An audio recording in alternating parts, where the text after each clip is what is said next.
Have you seen the monuments on Monument Avenue? I have seen the monuments on Monument Do you Avenue. know who the monuments are for? They are representing Confederate generals, most notably Robert E. Lee's, the real big one with the guy on the horse. Yep. Alright. What do you think these statues represent?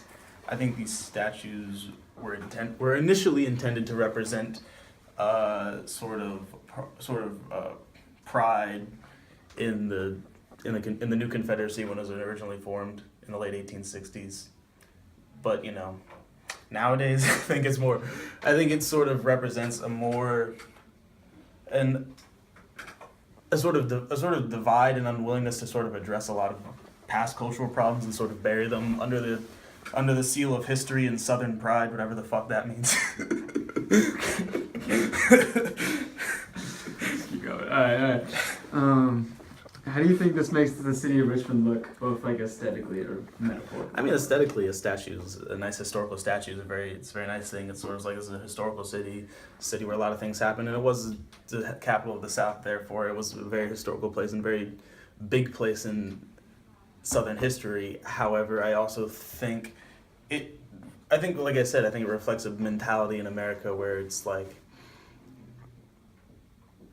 Southern history, we're sort of the general consensus where it's like Confederacy bad, but Confederate symbols all over the place, that's fine.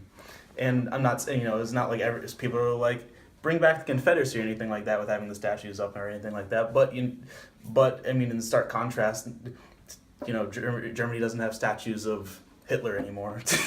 not to try to equate tragedies or anything like that, but you have this institution that was there, regardless of how you want to argue that was there, and their primary goal was to continue the oppression of a large group of people, and it sort of feels like we're praising them.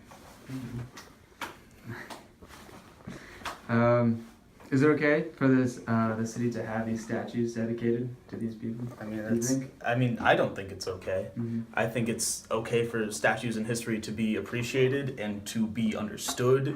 And I'm not in any way arguing that we bury the South or be like that didn't happen or anything like that, because I think that's contrary to progress. But is it also right for us to celebrate people who blatantly, especially Robert E. Lee, because of his whole contradictory thing, he was like, I don't believe in slavery, but I'm going to be the Southern general anyway, who just sort of blatantly go against values that are supposed to be American for their own economic state or social state or whatever you think the reason the South wanted to keep slavery is, I suppose. And finally, do you think the city should replace these monuments?